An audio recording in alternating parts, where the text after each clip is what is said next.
मैंने बहुत सारे ऐसे माँ बाप देखे हैं जो अपने बच्चों को नीचा दिखाते रहते हैं। उनकी तुलना दूसरों से करते हैं कि शर्मा जी के बच्चे से कुछ सीख, इनके बच्चे को देखकर सीख, वो देख कितना आगे निकल गया, तू वहीं का वहीं है।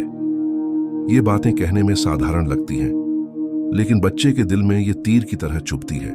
बच्चा जवाब नहीं देता, पलटकर कुछ नहीं कहता, लेकिन हर बार उसका कॉन्फिडेंस, उसका आत्मविश्वास थोड़ा थोड़ा करके मर जाता है। कंपैरिजन हर इंसान को नीचा दिखाता है, चाहे वो बच्चा हो या बड़ा। मान लीजिए आपका बेटा आपसे कहे कि मेरा एक दोस्त है, उसके पापा उसे बहुत सारे गिफ्ट लाकर देते हैं, आप लाकर नहीं देते हो। उसके पापा बहुत अच्छे हैं, आप अच्छे नहीं हो। तो आपको कैसा लगेगा? आपको लगेगा कि आपकी मेहनत, आपका प्यार कम आंका जा रहा है। अब जरा सोचिए, अगर आपकी पत्नी आपसे कहे कि उनके हस्बैंड बहुत अच्छे हैं, आप में वो खूबी नहीं है, वो खासियत नहीं है, तो आपको कैसा लगेगा? आपको बुरा लगेगा ना, चुभेगा, अंदर कुछ टूटेगा। यही चीज जब आप अपने बच्चे के साथ करते हैं तो फर्क सिर्फ इतना है कि बच्चा चुप रहता है, वो जवाब नहीं देता, लेकिन अंदर ही अंदर खुद को छोटा मानने लगता है। ये जो कंपेयर आप कर रहे हैं, ये बच्चे को अंदर से तोड़ रहा है। आप खुद ही अपने बच्चे के मन में अपने प्रति नफरत पैदा कर रहे हैं। वो धीरे धीरे आपसे नफरत करने लगेगा। वो सोचेगा कि मेरे माँ बाप ही मुझे कुछ नहीं समझते, और जब वो बड़ा होगा तो वो और ज्यादा समझदार होगा। आज जो आप उसे बचपन में नीचा दिखा रहे हैं, कल वही बच्चा किसी और माँ बाप को बेहतर समझेगा और सोचेगा कि काश ये मेरे माँ बाप होते। मेरा कहने का मतलब ये है कि आप ऐसा मत करो कि बच्चा आपसे नफरत करने लग जाए। मुझे पता है कि आप कंपेयर इसलिए कर रहे हो ताकि बच्चा सुधर जाए। आप उसके अच्छे के लिए ये कर रहे हो, क्योंकि कोई भी माँ बाप अपने बच्चे का बुरा नहीं चाहता। लेकिन ये तरीका गलत है। आप अनजाने में ऐसा कर रहे होते हो और फिर बुढ़ापे में सोचते हो कि मेरा बच्चा मेरे साथ ऐसा क्यों कर रहा है। अगर आप आज भी अपने बच्चों की तुलना दूसरों से कर रहे हो तो ये करना छोड़ दो। बच्चों को समझाओ, क्योंकि प्यार से बच्चे समझते हैं। और अगर बच्चा गलती करे तो बेशक उसे डांटो, लेकिन कुछ देर बाद उसे प्यार से बैठाकर बात भी करो, ताकि बच्चे को लगे कि पापा ने डांटा भी और फिर मुझे मनाने भी आए, कि पापा सख्त भी हैं और प्यार भी करते हैं। माँ बाप ये नहीं समझते कि तुलना सिर्फ तुलना नहीं होती, ये बच्चे की पहचान पर हमला होती है। जब आप किसी बच्चे से कहते हैं कि देख वो कितना अच्छा है और तू नहीं है, तो आप ये साफ संदेश दे रहे होते हैं कि तू हमारे लिए काफी नहीं है। बच्चा फिर अपनी अच्छाइयों को देखना ही बंद कर देता है। उसे लगने लगता है कि चाहे वो कितना भी अच्छा कर ले, मम्मी पापा कभी मुझसे खुश नहीं होंगे। कई बच्चे इसलिए नहीं बिगड़ते कि वो नालायक हैं, बल्कि इसलिए बिगड़ते हैं क्योंकि उन्हें कभी अच्छा महसूस ही नहीं कराया गया। जब हर बात पर टोकना हो, हर गलती पर डांटना हो, हर कदम पर रोक टोक हो, तो बच्चा सीखता नहीं है। वो छुपना सीखता है, वो झूठ बोलना सीखता है, वो अपनी बातें दबाना सीखता है, क्योंकि उसे पता है कि सच बोलने पर सिर्फ डांट मिलेगी, समझ नहीं। पढ़ाई का दबाव सबसे खतरनाक दबाव होता है, क्योंकि ये सीधे दिमाग और आत्मसम्मान पर वार करता है। माँ बाप कहते हैं हम तो तेरे भले के लिए कर रहे हैं, लेकिन बच्चा ये नहीं समझ पाता कि भला क्या है। उसे बस इतना दिखता है कि अगर नंबर नहीं आए तो वो बेकार है, अगर रिजल्ट खराब हुआ तो वो घर में बोझ है। धीरे धीरे बच्चा पढ़ाई से नहीं, खुद से डरने लगता है। बहुत से माँ बाप ये नहीं समझते कि हर बच्चा एक जैसा नहीं होता। किसी की ताकत किताबें होती हैं, किसी की कला, किसी की सोच, किसी की समझ, किसी की संवेदनशीलता। लेकिन घर में सिर्फ एक ही पैमाना चलता है, नंबर।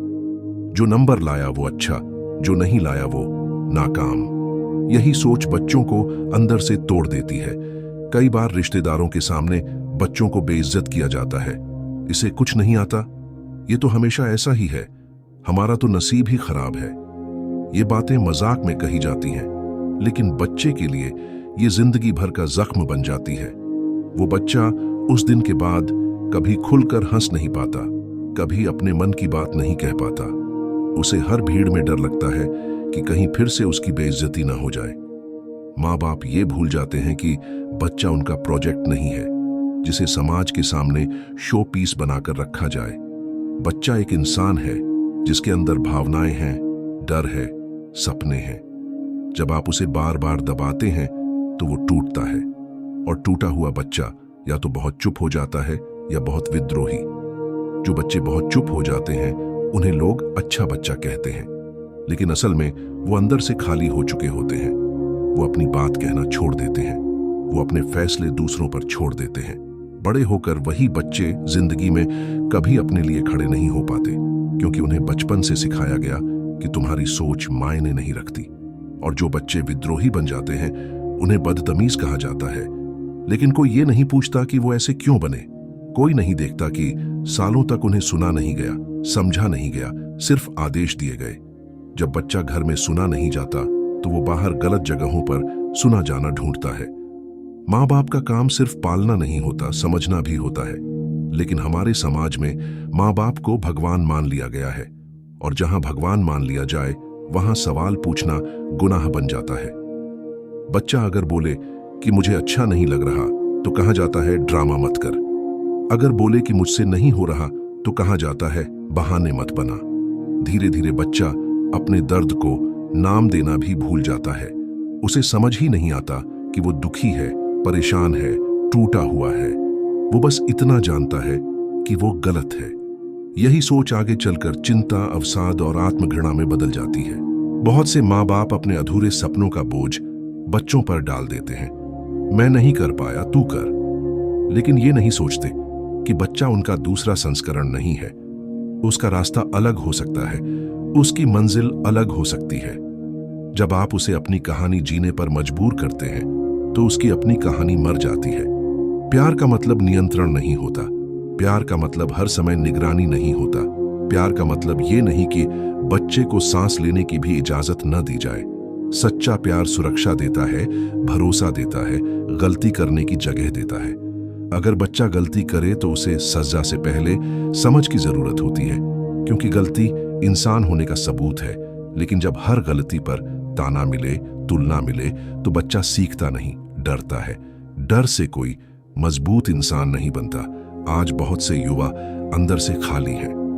बाहर से हंसते हैं, मजाक करते हैं, लेकिन अकेले में टूट जाते हैं। और जब उनसे पूछा जाए कि ऐसा क्यों है तो जवाब नहीं होता, क्योंकि किसी ने कभी उन्हें सिखाया ही नहीं कि अपनी भावनाओं को कैसे समझें। माँ बाप अगर सच में अपने बच्चों का भला चाहते हैं तो उन्हें सबसे पहले सुनना सीखना होगा, बिना टोके, बिना जज किए। बच्चे को यह एहसास दिलाना होगा कि वो जैसा है वैसा भी काबिल है। सुधार की जरूरत हो सकती है, लेकिन स्वीकार्यता के बिना सुधार जहर बन जाता है। बच्चे को यह जानना जरूरी है कि उसके घर में वो सुरक्षित है, कि वो फेल भी होगा तब भी उसे प्यार मिलेगा, कि वो रोएगा तब भी उसे कमजोर नहीं कहा जाएगा। क्योंकि जो बच्चा घर में सुरक्षित महसूस करता है वही बाहर की दुनिया का सामना कर पाता है। अगर आज भी माँ बाप ये सोचते हैं कि हमारे जमाने में तो ऐसा ही होता था, तो उन्हें ये भी देखना चाहिए कि उस जमाने के कितने लोग आज अंदर से खुश हैं। परंपरा के नाम पर दर्द को आगे बढ़ाना समझदारी नहीं है। हर शब्द जो आप बच्चे से कहते हैं वो उसके अंदर एक आवाज बन जाता है।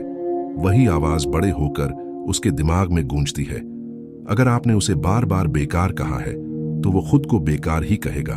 अगर आपने उसे समझदार कहा है तो वो खुद पर भरोसा करना सीखेगा। बच्चे बड़े होकर आपकी बातों को नहीं, आपके व्यवहार को दोहराते हैं। अगर आप सम्मान देंगे तो वो सम्मान सीखेगा। अगर आप अपमान देंगे तो वो या तो अपमान सहेगा या अपमान करना सीखेगा। इसलिए बच्चों को दबाइए मत, उन्हें सुधारिए लेकिन तोड़िए नहीं। गाइड कीजिए लेकिन कैद मत कीजिए। तुलना मत कीजिए, समझिए। क्योंकि एक टूटा हुआ बच्चा सिर्फ एक इंसान नहीं खोता, वो पूरी पीढ़ी को चुप करा देता है।